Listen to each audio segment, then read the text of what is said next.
ओम शांति।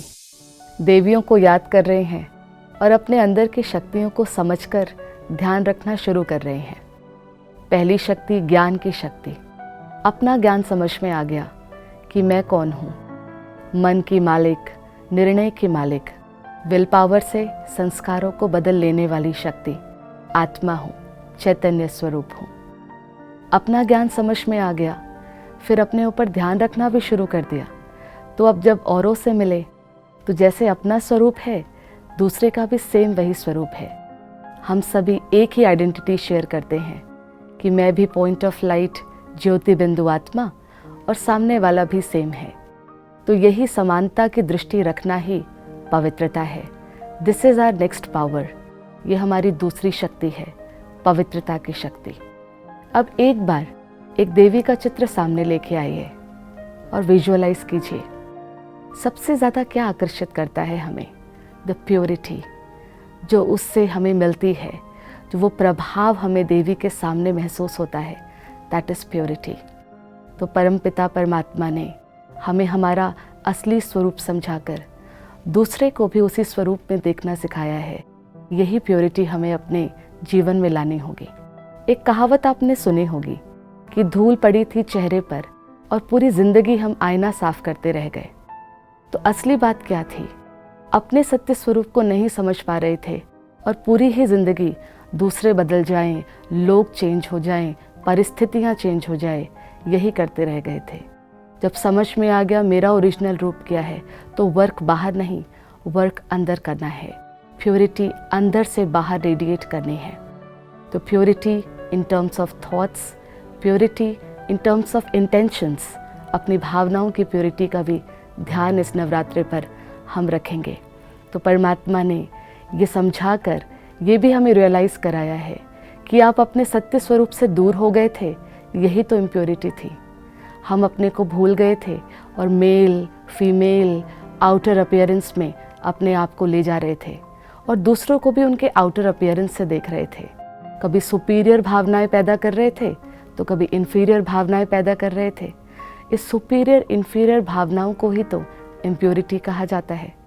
देवी का चित्र सामने देखें और कोई भी उनके सामने आ जाए, कोई भी आ जाए, एक ही तरीके की ममता, प्यार, स्नेह महसूस होता है। क्यों? क्योंकि सभी एक ही जैसी फीलिंग माँ से लेते हैं। वो प्योरिटी जिसमें कोई बाह्य रूप को नहीं, उनके ओरिजिनल रूप को वो माँ देख रही थी। तो अपने जीवन में मैं कौन हूँ जाना, दूसरे को भी वही देखना शुरू किया। तो इन टर्म्स ऑफ प्योरिटी हमारा अब इंट्रैक्शन होगा। इस नवरात्रि पर हम अपनी भावनाओं को शुद्ध करेंगे। तो सात्विकता हमने भोजन की तो रखी हुई है और बहुत अच्छे से उसका पालन भी कर रहे हैं। स्वच्छता की भी सात्विकता का ध्यान रख रहे हैं। थोड़ा डीपर चलते हैं। अपनी भावनाओं की स्वच्छता, हम क्या सोच रहे हैं, हम लोगों के लिए कैसा सोचते हैं, क्या उनके प्रति अपनी भावना रखते हैं। दृष्टि की स्वच्छता, मन की स्वच्छता, शब्दों की स्वच्छता। हमारे शब्द ऐसे हों, दूसरे का भाग्य सुंदर हो जाना चाहिए। हमारे ऐसे शब्द नहीं हो सकते जिससे उनका भाग्य बदल जाए या चेंज हो जाए उस दिशा में जो वो नहीं चाहते हैं। तो मन की पवित्रता का ध्यान रखेंगे, भावनाओं की पवित्रता का ध्यान रखेंगे।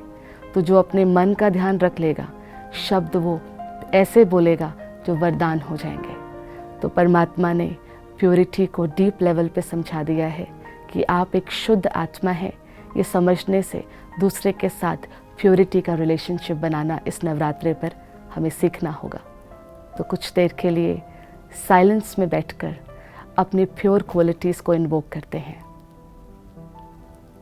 आने वाले कुछ समय के लिए अपने आप को डिटैच करें आउटर वर्ल्ड से और शिफ्ट करें इनर वर्ल्ड में, आंतरिक दुनिया, जहाँ पवित्रता मेरा मूल संस्कार मुझे अनुभव होता है। My own quality is purity. पवित्रता, हम क्या सोचते हैं लोगों के लिए, ये मेरी प्योरिटी है।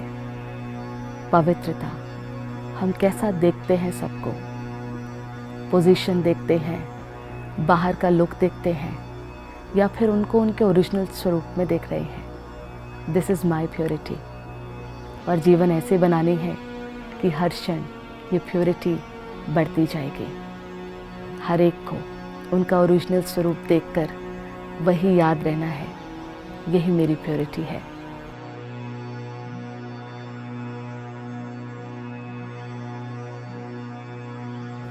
ओम शांति।